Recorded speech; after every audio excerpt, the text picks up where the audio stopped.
다 함께 사도신경으로 우리의 신앙을 고백하겠습니다. 나는 전능하신 아버지 하나님 천지의 창조주를 믿습니다.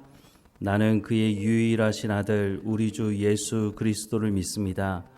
그는 성령으로 잉태되어 동정녀 마리아에게서 나시고 본디오 빌라도에게 고난을 받아 십자가에 못 박혀 죽으시고 장사된 지 사흘 만에 죽은 자 가운데서 다시 살아나셨으며 하늘에 오르시어 전능하신 아버지 하나님 우편에 앉아 계시다가 거기로부터 살아있는 자와 죽은 자를 심판하러 오십니다. 나는 성령을 믿으며 거룩한 공교회와 성도의 교제와 죄를 용서받는 것과 몸의 부활과 영생을 믿습니다. 아멘. 찬송가 301장 함께 찬양하겠습니다. 301장 함께 찬양하겠습니다. 지금까지 지내온 것 주의 크신 은혜라. 한이 없는 주의 사랑 어찌 이루 말하랴. 자나깨나 주의 손이 항상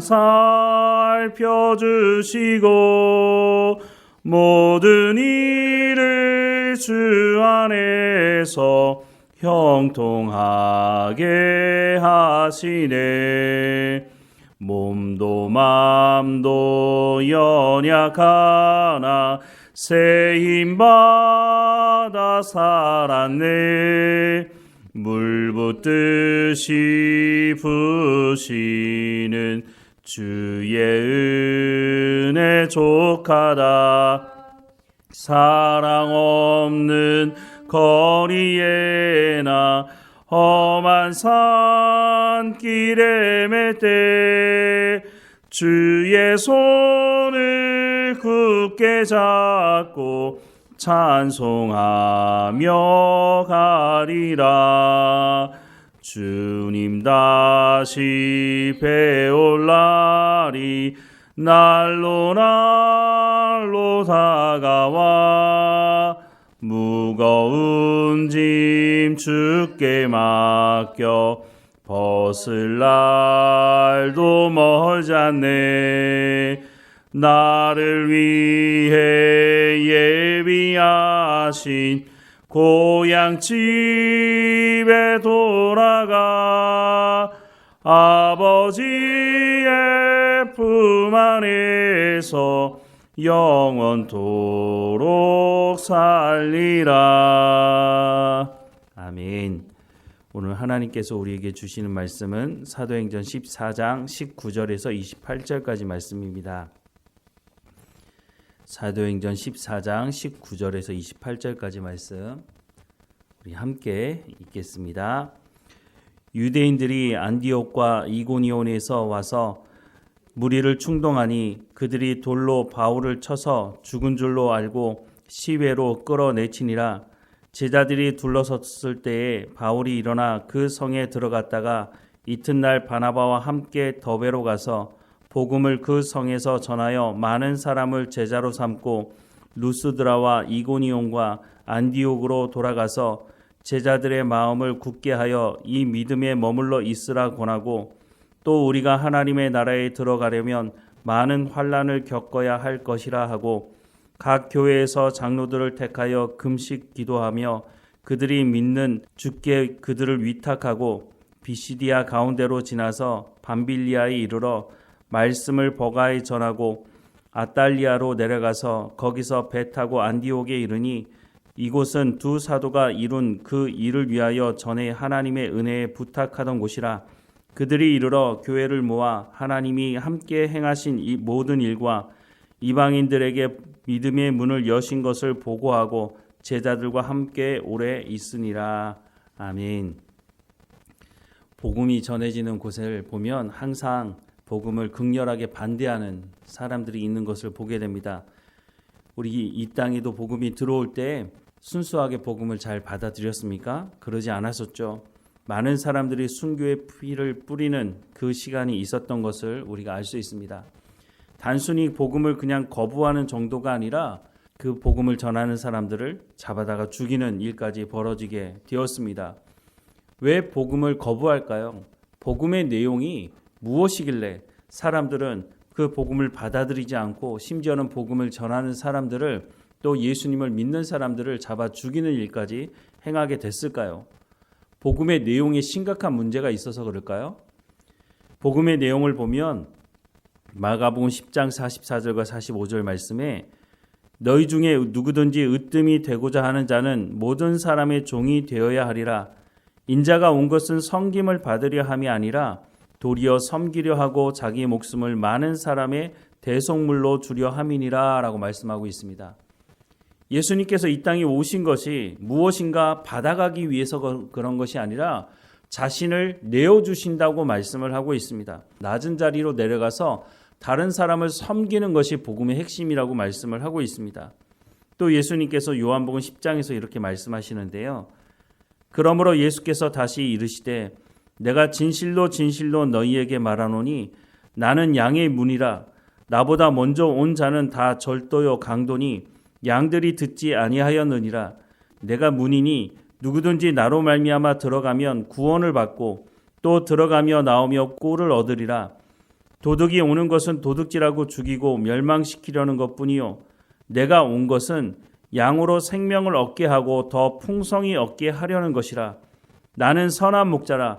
선한 목자는 양들을 위하여 목숨을 버리거니와 싹구는 목자가 아니요 양도 제 양이 아니라 이리가 오는 것을 보면 양을 버리고 달아나나니 이리가 양을 물어가고 또 해치느니라. 달아나는 것은 그가 싹구님 까닭에 양을 돌보지 아니함이나 나는 선한 목자라. 나는 내 양을 알고 양도 나를 아는 것이 아버지께서 나를 아시고 내가 아버지를 아는 것 같이 나는 양을 위하여 목숨을 버리노라 라고 말씀을 하고 있습니다. 복음의 핵심이 뭡니까? 예수님께서 우리의 생명을 살리기 위해서 자신의 생명을 내어주셨다고 하는 것입니다. 예수님께서 칼을 들고 오셔서 너 나를 믿지 않으면 내가 너 죽인다 이렇게 위협하고 협박했습니까? 그렇지 않았습니다. 예수님은 이 땅에 오셔서 우리의 죄의 문제를 해결하기 위해서 본인이 십자가의 길을 가셨다고 말씀을 하고 있습니다. 그런데 이 복음을 거부하는 이유는 뭘까요? 물론 여러 가지 이유가 있겠지만 가장 대표적인 이유는 복음을 받아들이게 되면 기존에 귀신을 섬기고 우상을 섬겼던 사람들 안에 야 내가 종교를 바꾸게 되면 저주받는 거 아니야? 내 가운데 해가 있는 것 아니야? 이것은 사탄이 속이는 말이죠. 하지만 평생을 우상을 섬기며 귀신을 섬겨왔던 사람들의 입장에서 본다면 이것은 그들에게 가장 큰 위협이 될 수도 있다고 하는 것이죠.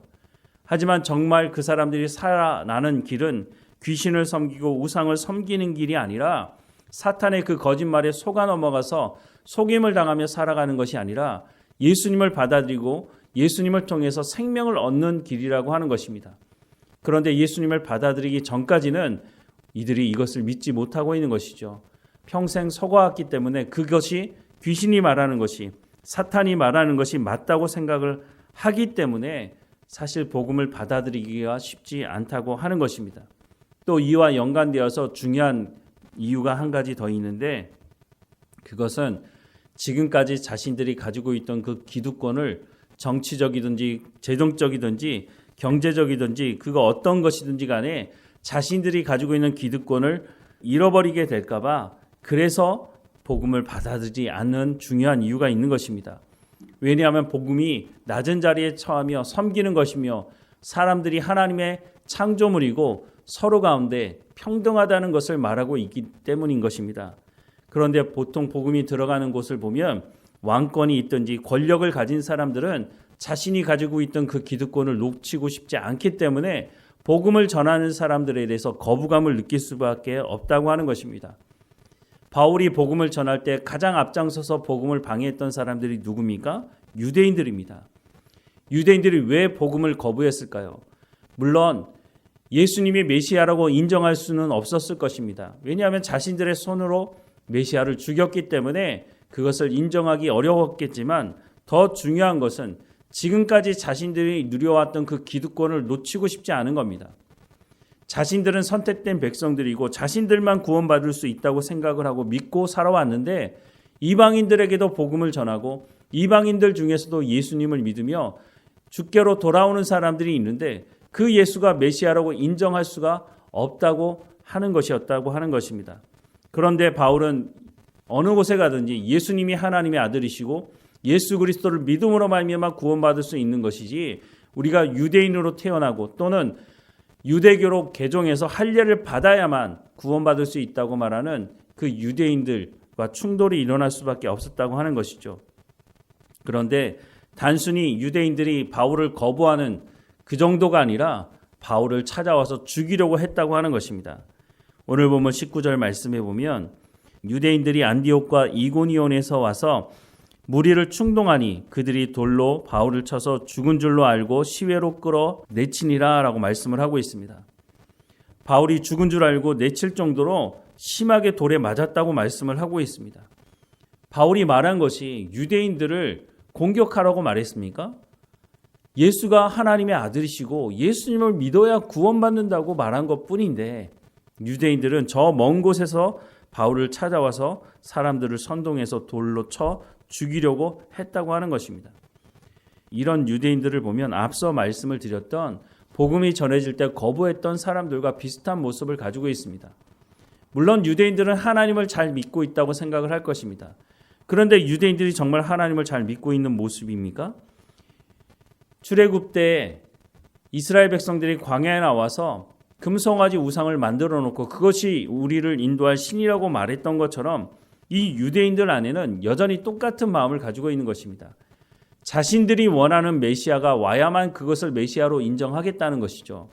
로마로부터의 독립을 이루어낼 수 있는 다윗과 같이 우리 가운데 풍요를 허락해 줄 수 있는 그런 메시아가 와야 우리는 메시아로 인정할 수 있겠다라고 하는 스스로가 하나님의 말씀에 순종하는 것이 아니라 자신들이 만들어 놓은 틀 안으로 하나님 들어오셔야 한다고 하는 생각을 가지고 있었기 때문에 바울이 전하는 그 복음을 받아들일 수가 없었다고 하는 것입니다.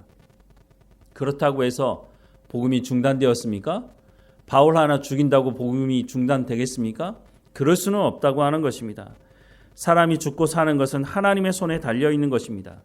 객관적으로 보면 바울이 돌에 맞아서 죽은 줄 알고 버려두었으니 이제 이것으로 끝났을 것이라고 생각을 했을 것입니다. 아무리 복음을 전하는 것에 사명을 가지고 하나님의 말씀을 전한다고 할지라도 생명의 위협을 받고 그냥 위협을 받는 정도가 아니라 돌에 맞아 죽은 줄 알고 버려둘 정도가 되었는데 바울은 겁이 없는 사람입니까? 왜 두렵지 않았겠습니까? 하지만 복음을 전한다고 하는 것은 이런 것으로는 중단될 수 없다고 하는 것을 말씀해주고 있는 것입니다. 오늘 말씀을 다시 한번 보면 이렇습니다. 유대인들이 안디옥과 이고니온에서 와서 무리를 충동하니 그들이 돌로 바울을 쳐서 죽은 줄로 알고 시외로 끌어 내치니라.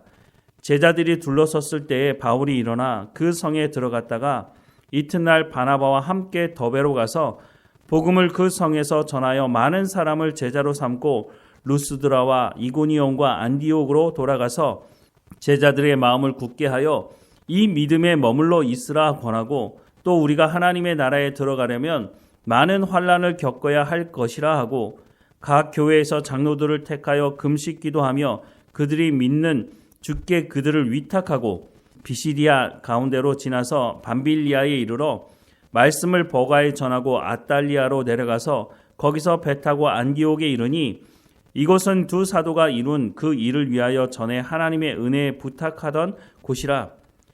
그들이 이르러 교회를 모아 하나님이 함께 행하신 모든 일과 이방인들에게 믿음의 문을 여신 것을 보고하고 제자들과 함께 오래 있으니라 라고 말씀하고 있습니다.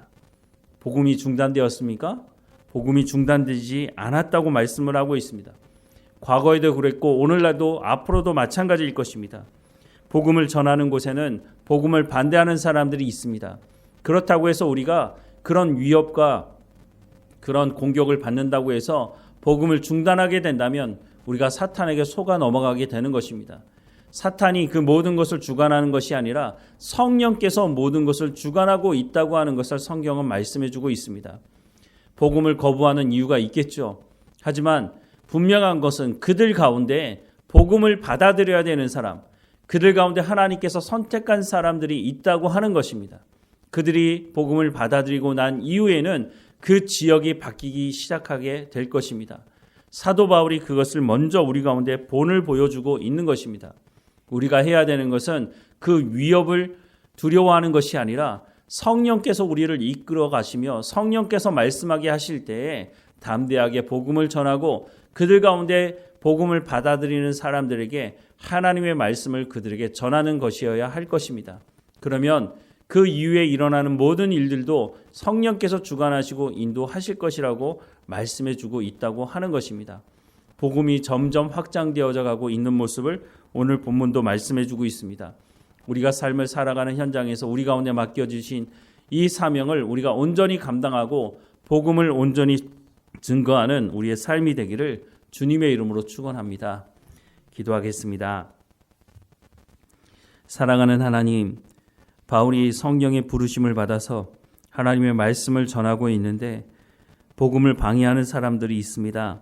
하지만 거기서 복음이 중단되지 않는다고 말씀하시고 있으니 오늘 우리가 살아가는 삶의 현장에서도 우리가 복음을 전할 때 복음을 거부하는 사람들이 있다고 해서 두려워하지 않게 하시고 늘 우리 가운데 성령의 충만함으로 우리의 발걸음을 인도해 주셔서 하나님의 말씀을 듣고 주께로 돌아와야 될 사람들을 만나게 하시고 그들이 함께 우리 가운데와 함께 하나님을 예배하는 삶이 될 수 있도록 은혜를 허락해 주옵소서. 우리의 입술에 하나님의 말씀을 붙여주시고 우리를 통해서 성령을 통해 놀라운 일들이 일어나게 하시며 무엇보다 이 모든 것을 통해서 복음이 중단되지 아니하고 복음이 증거될 수 있도록 은혜를 허락해 주옵소서. 우리 교회가 이 복음을 증거하는 전초기지가 되게 하시고 우리가 하나님의 말씀을 증거하는 삶의 현장이 될 수 있도록 또한 인도해 주옵소서. 오늘도 우리 가운데 맡겨진 모든 일에 충성을 다하게 하시고 육체적으로 어려움 당하고 있는 성도들 한 사람 한 사람마다 하나님 지켜주셔서 강건하여질 수 있도록 하나님 인도해 주옵소서. 늘 우리와 함께 하시는 하나님께 감사드리고 예수님의 이름으로 기도드립니다. 아멘. 하늘에 계신 우리 아버지, 아버지의 이름을 거룩하게 하시며 아버지의 나라가 오게 하시며 아버지의 뜻이 하늘에서와 같이 땅에서도 이루어지게 하소서. 오늘 우리에게 일용할 양식을 주시고 우리가 우리에게 잘못한 사람을 용서하여 준 것 같이 우리 죄를 용서하여 주시고 우리를 시험에 빠지지 않게 하시고 악에서 구하소서. 나라와 권능과 영광이 영원히 아버지의 것입니다. 아멘.